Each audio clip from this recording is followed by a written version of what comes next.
सर्द अंधेरी रात का यह आलम किसी अनहोनी का संकेत दे रहा था। कनाडा का टोरंटो शहर, जहां इस वक्त आधी रात के करीब 1 बज रहे थे, जब वो 3 बदमाश से नजर आ रहे शख्स उस दुकान में घुसे थे।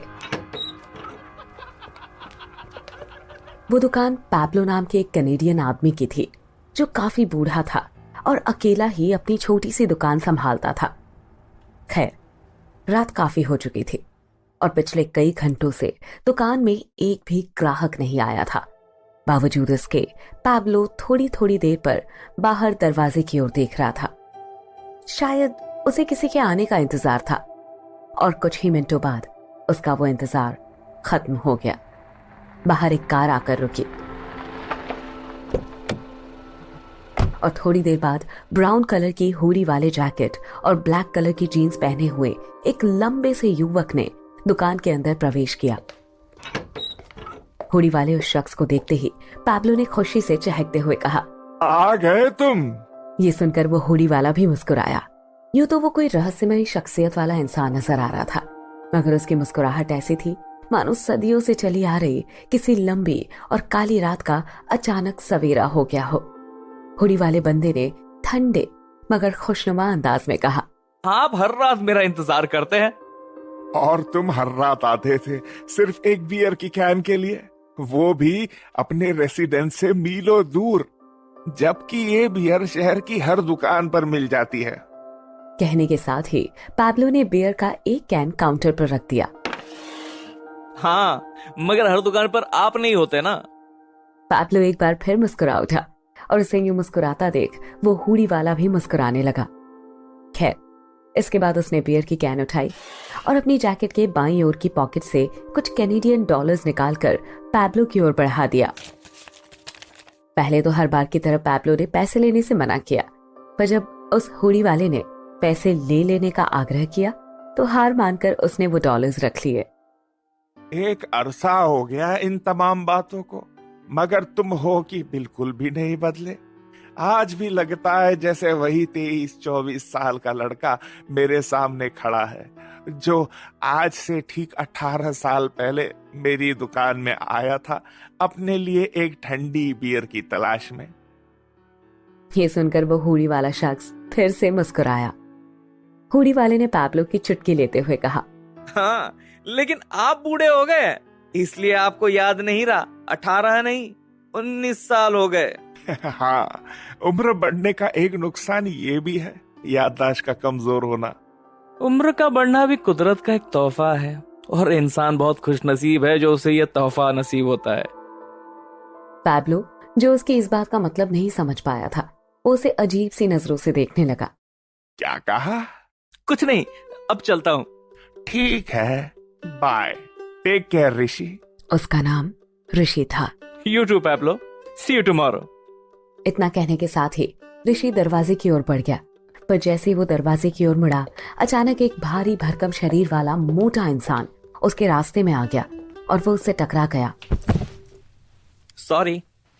ऋषि ने हड़बड़ी में उससे माफी मांगते हुए कहा, जबकि वो मोटा आदमी उस पर ध्यान दिए बगैर ही काउंटर की ओर चल पड़ा।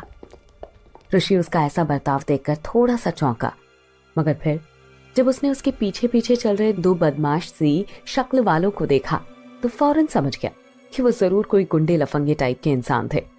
चूंकि यहाँ अक्सर ऐसे लोग सड़कों की खाक छानते दिख जाया करते थे, इसलिए वो इन तीनों पर ज्यादा ध्यान न देते हुए अपने रास्ते पर चल पड़ा।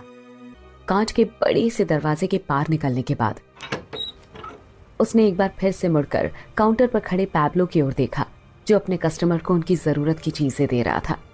ऋषि चुपचाप मुड़ा और फिर वो अपनी कार में बैठकर वहां से निकल गया। ऋषि को वहां से निकले अभी कुछ ही मिनट बीते थे कि तभी अचानक उन तीनों बदमाश से नजर आने वालों में से एक ने गन निकाली और बिना वक्त जाया किए गन का रुख पैब्लो की ओर मोड़ दिया। पैब्लो ने घबराहट भरी आवाज में कहा, अरे अरे बेटा, ये क्या कर रहे हो तुम? मोटा बदमाश उसे गन दिखाते हुए डराते हुए कहता है, चुप कर बुढ़ाऊ और चुपचाप हमें हमारा काम करने दे। इसके बाद उसने अपने बाकी दोनों साथियों मार्क और सैम को इशारा किया और वे दोनों दुकान की कीमती चीजें उठाकर अपने अपने बैग्स में भरने लगे। पैब्लो कहता है, देखो ये गलत है, मैं पुलिस को बुलाने जा रहा हूँ। कहने के साथ ही वो काउंटर पर रखे हुए लैंडलाइन की ओर बढ़ा, पर इससे पहले कि वो उस लैंडलाइन तक पहुंच पाता, मोटे बदमाश ने वो लैंडलाइन उठाया और सामने की दीवार पर जोर से दे मारा। लैंडलाइन बुरी तरह से टूट फूट गया। लैंडलाइन की दीवार से टकराने पर एक पल के लिए बाकी दोनों बदमाश रुक गए और काउंटर की ओर देखने लगे। मोटे ने अंगूठा उठाकर अपने साथियों को इशारा करते हुए कहा, सब ठीक है दोस्तों। इसके बाद फिर से वो अपने काम में जुट गए, जबकि मोटा दोबारा पैब्लो की ओर मुड़ा। मोटे ने गुस्से में कहा, ओ बुड्ढे, तू मरना चाहता है क्या? देखिए खिलौने वाली गन नहीं है, समझा? साले चल गई ना तो तू बिना टिकट ऊपर निकल जाएगा। मोटे बदमाश ने दोबारा उसे गन दिखाकर डराते हुए कहा, जिस पर पैब्लो ने कहर ढाती हुई नजरों से उसे देखा। देखो ये गलत है। फौरन मोटे ने उसकी बात को बीच में काटते हुए कहा, बे चुप कर, साले गलत वलत कुछ नहीं होता यहाँ, सब सही है। तू भी तो यहाँ आने वाले कस्टमर्स को लूटता है ना, बस फर्क इतना है कि इस बार तेरा कस्टमर तुझे लूट रहा है। तो अब या तो तू चुपचाप लूट या मैं ये बंदूक की गोली तेरे भेजे में उतार दूं। उसे झिड़कने के अंदाज में कहा, और तब तक उसके दोनों साथी भी अपना बैग भरकर वापस आ चुके थे। मार्क ने मोटे से कहा, अब चले। अरे रुक, इतनी जल्दी भी क्या है? बॉब एक बार फिर गन दिखाकर पैब्लो को धमकाते हुए बोला, चल बे बुड्ढे, कैश काउंटर में जितना भी कैश है जल्दी से बाहर निकाल। मगर इस बार वो पैब्लो को डराने में बुरी तरह नाकामयाब रहा। पैब्लो ने गुस्से में कहा, मैं तुम्हें अब एक फुटी कौड़ी भी नहीं देने वाला। तुम जो लूट सकते थे तुमने लूट लिया। अब इससे पहले कि मैं पुलिस को बुलाऊं, निकल जाओ यहाँ से। आगे के शब्द पैब्लो के गले में ही घुटकर रह गए, क्योंकि पैब्लो अपनी बात पूरी कर पाता उससे पहले ही मोटे बॉब ने उस पर गोली चला दी थी। गोली सीधे पैब्लो की छाती में लगी और वो झटका खाकर पीछे मौजूद कांच की शेल्फ से जा टकराया।